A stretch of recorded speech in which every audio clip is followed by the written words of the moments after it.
Society development agency SDA বাস্তবায়িত CDS-IM ওয়াসা প্রকল্পের community সাক্ষাৎকার গ্রহণ। এই প্রকল্পের মাধ্যমে শহরে বিভিন্ন কমিউনিটি জীবনমান উন্নয়ন কল্পে বিশুদ্ধ খাবার পানি ও টয়লেটের উন্নয়ন করা হয়। চলুন দেখি ও শুনি কমিউনিটির বর্তমান অবস্থা। আসসালামু আলাইকুম আপা। ওয়ালাইকুম আসসালাম। আমি কি আপনার পরিচয়টা একটু জানতে পারি? জি, আমার পরিচয় হলো আমি বাস্তাহারা কমিউনিটির একজন সদস্য। আমার নাম তানজিলা আক্তার।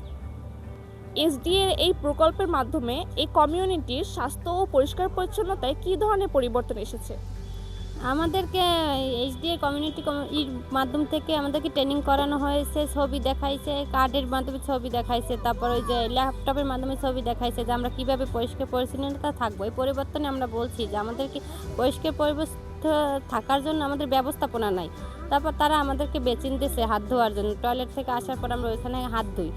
এই অনেক বাচ্চারাই এখন ওইখান থেকে হাত ধোয়। আগে তো এরকম হাত ধোয়ার মতো অবস্থা ছিল না, এখন হাত ধোয়। এই কারণে আমরা মনে করি নিরাপদ আছে, কারণ টয়লেট থেকে বের হয়ে তো হাত ধুতে হয়, নাহলে একটা খাবার খেলে আর অসুবিধা হবে। তারপর তারা আমাদের গোসলখানায় দিয়েছে, পানির ব্যবস্থা করে দিয়েছে, কারণ আগে আমাদের পুরুষ মহিলা একেবারে একসাথে গোসল করা লাগতো, এটা অনেক সমস্যার ভিতরে ছিল। বন্যা হইলে আমাদের কলের ওই জায়গায় পানি উঠে যেত, নিচে ছিল তো, এই জন্য আমাদের পানি খেতেও অসুবিধা হতো। তারপর এগুলো আমরা বলছি তাদের কাছে, বলার পর তারা আমাদের ওই কলপাটটা উঁচু করে দিয়েছে। ধন্যবাদ আপনাকে আপনার মূল্যবান সময়টা দেওয়ার জন্য। আসসালামু আলাইকুম আপা। ওয়ালাইকুম সালাম। আপা ভালো আছেন? আলহামদুলিল্লাহ ভালো আছি। আপনার নিজের পরিচয়টা একটু বলবেন? আমার নাম জান্নাতুল ফেরদৌসী। আমি এই মুসলিম পাড়া কমিউনিটির একজন সদস্য। আগে এই রাস্তার জন্য আপনাদের কী ধরনের সমস্যা হতো? আগে রাস্তার জন্য আমাদের যাতায়াতে অনেক সমস্যা হইতো। বর্ষার সময় তো আমরা মাটি দেওয়ার পরেও বাসায় পানি উঠতো। বয়স্ক সহ মানে বাচ্চা সহ বয়স্কদের সবার চলাফেরার সমস্যা হইতো। আপনি কি মনে করেন এই প্রকল্পটি আপনাদের কমিউনিটির জন্য কতটা ভূমিকা রেখেছে? আমি মনে করি এই প্রকল্পটি আমাদের জীবনের জন্য অনেক বড় একটা ভূমিকা রেখেছে। প্রথমত আপনারা আমাদের অনেক ট্রেনিং করিয়েছেন, ওই কার্ড দিয়ে, তারপরে ভিডিও দেখিয়ে, এছাড়াও অনেক ছবি অ্যাড করছি। তারপরে এই রাস্তার জন্য যেই করছেন, পরবর্তীতে আমাদের রাস্তাটা দেওয়ার পরে আমরা মানে অনেক উপকৃত হয়েছি, যে চলাফেরা করতে পারতেছি, বাচ্চারা খেলাধুলো করতে পারতেছে, একটা গাড়ি নিয়ে আসতে পারতেছি। এখন আর আমাদের সমস্যা হয় না, আমরা খুব ভালো একটা জীবনযাপন করতে আছি।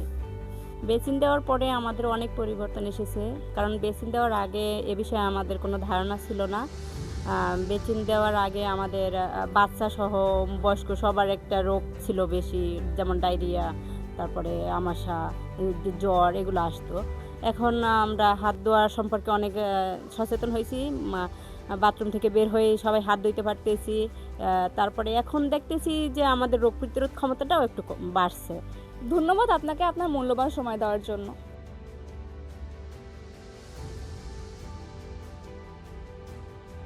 আসসালামু আলাইকুম আপু। ওয়ালাইকুম আসসালাম। আমি কি আপনার পরিচয়টা একটু জানতে পারি? জি, আমার নাম হচ্ছে লামিয়া। আমি এই পৌর কলোনির একজন বাসিন্দা। আপনি কি মনে করেন এই প্রকল্পটি আপনাদের জীবনে কতটুকু ভূমিকা রেখেছে? যে এই প্রকল্প আমাদের এখানে আসার মানে আগে আমাদের এখানে কোনো ট্রেনিং ছিল না। এখানে আমাদের এই প্রকল্পটা আসার পর আমাদের অনেক ট্রেনিং দিছে। আমাদের এখানে ট্রেনিংয়ের মাধ্যমে অনেক কিছু বোঝানো হয়েছে, কার্ড দিয়ে বোঝানো হয়েছে, হাতে ধরে বোঝানো হয়েছে, তারপরে অনেক কিছু বলেও বোঝানো হয়েছে। আমাদের পয় পরিষ্কার, যেরকম টয়লেট থেকে আসার পরে হাত ধুয়ে যে পয় পরিষ্কারে থাকা, এটা বোঝানো হয়েছে। তারপর হচ্ছে আমাদের এই জায়গায় যে খাবার পানির ব্যবস্থাটা ছিল না, এই যে আমাদের একটা খাবার মাল্টিপল কল দিয়েছে, এটার মাধ্যমে আমাদের খাবার পানি হয়তো আমাদের অনেক দূর থেকে খাবার পানিটা আনা হতো। এই যে আমাদের ট্রেনিং দিছে, ট্রেনিংয়ের মাধ্যমে রক্ষণাবেক্ষণের এই যে কলটা কীভাবে আমরা রক্ষা করব, এটা নষ্ট হলে কীভাবে আমরা করবো। ধন্যবাদ আপনাকে আপনার মূল্যবান সময়টা দেওয়ার জন্য। আসসালামু আলাইকুম আপা। ওয়ালাইকুম সালাম। আপনি কি আপনার নিজের পরিচয়টা একটু বলবেন? হ্যাঁ, অবশ্যই। আমার নাম মিসেস বিলকিস শিকদার। আমি তালতলা কমিউনিটির একজন সদস্য। এই প্রকল্পের মাধ্যমে মানুষের স্বাস্থ্য ও পরিষ্কার পরিচ্ছন্নতায় কী পরিবর্তন এসেছে, বিশেষ করে নারী ও শিশুদের জন্য? যেমন আমাদের এখানে আগে কোনো স্বাস্থ্যসম্মত টয়লেট ছিল না। টয়লেট ছিল নদীর পাড়ে, মানে খোলা টয়লেট, ওটায় যেতে সবার খুবই একটা অসুবিধা হতো। এবং আমাদের এখানে কোনো বিশুদ্ধ খাবার পানি ছিল না। এখন আমরা স্বাস্থ্যসম্মত টয়লেট পেয়েছি, বিশুদ্ধ খাবার পানি পেয়েছি। এখন নারী ও শিশুদের জন্য খুব একটা ভালো ব্যবস্থা আছে। মানে এই প্রকল্পের যে ট্রেনিংগুলো দিয়েছে আমাদের, যে বিভিন্ন কাজের আগে পরে হাত ধোয়া এবং টয়লেট থেকে বের হয়ে আমাদের বেসিংয়ে কীভাবে হাত ধুইতে হয়, এটা হয়তো আমাদের অনেকেই জানতো বা অনেকেই জানতো না। অনেক আমরা এগুলো শিখছি, আমাদের বাচ্চা কাচ্চাদের শিখেছি, ঘরের ফ্যামিলি যারা আছে, প্রতিবেশী যারা আছে, এরা সবাই আমরা এগুলো শিখছি যে এটা কীভাবে কী করতে হয়। যে আরও এই ট্রেনিংয়ের মাধ্যমে শেখানো হয়েছে যে আমাদের যে এই যে বেসিন দিচ্ছে, টয়লেট দিচ্ছে, বিশুদ্ধ খাবার পানির ব্যবস্থা হয়েছে, এগুলো আমরা কিভাবে মানে রক্ষণাবেক্ষণ করব, এগুলো আমাদের ট্রেনিং করানো হয়েছে। এই জন্য আমরা খুব সুবিধার্থে এগুলো করতে পারতেছি। ধন্যবাদ আপনাকে আপনার মূল্যবান সময় দেওয়ার জন্য। চলুন এখন দেখে আসি খুলনার কমিউনিটিগুলোর বর্তমান অবস্থা। আসসালামু আলাইকুম আপা। ওয়ালাইকুম আসসালাম। আমি কি আপনার পরিচয়টা একটু জানতে পারি? আমি আফরোজা আক্তার, স্বর্ণালী কলোনির ব্যবস্থাপনা কমিটির একজন সভাপতি। এসডিএ বাস্তবায়িত এই প্রকল্পের মাধ্যমে আপনাদের কমিউনিটির স্বাস্থ্য ও পরিষ্কার পরিচ্ছন্নতায় কী ধরনের পরিবর্তন এসেছে? এই প্রকল্পের মাধ্যমে আমরা বিভিন্ন ধরনের ট্রেনিং পেয়েছি এবং এলাকার সমস্যা চিহ্নিত করতে বিভিন্ন ধরনের দক্ষতা অর্জন করেছি।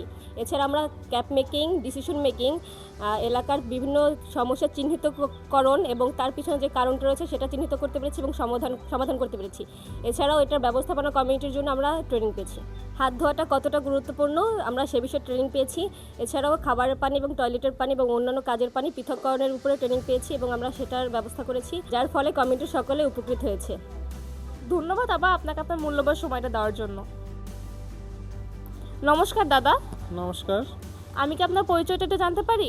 হ্যাঁ, আমার পরিচয় জানতে পারি। আমি এই কলোনির ম্যানেজমেন্ট কমিটির উপদেষ্টা হিসেবে আছি।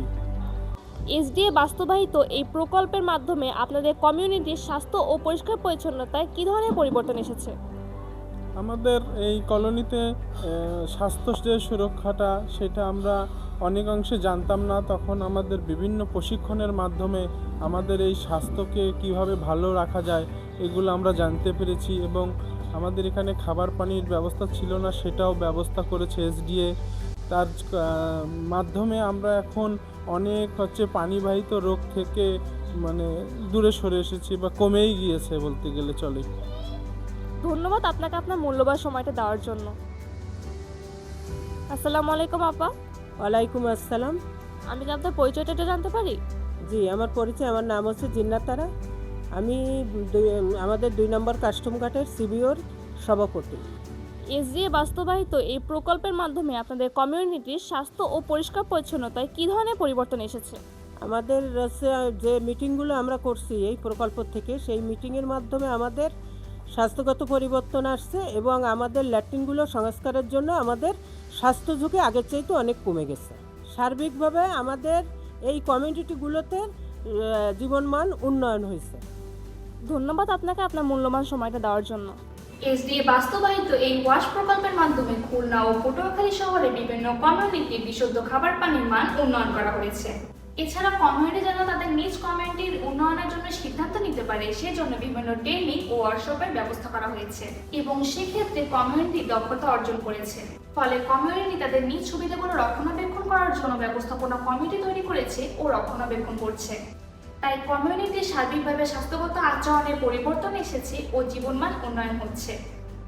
অসংখ্য ধন্যবাদ ডক্টর আকিরা শাকির স্যার এবং Michiko ma'am, Japan association for drainage and environment এবং দাতা সংস্থা জাপান ফান্ড ফর গ্লোবাল এনভায়রনমেন্টকে তথা জাপান সরকারকে তাদের সদয় আর্থিক সাপোর্টের জন্য আবারও ধন্যবাদ।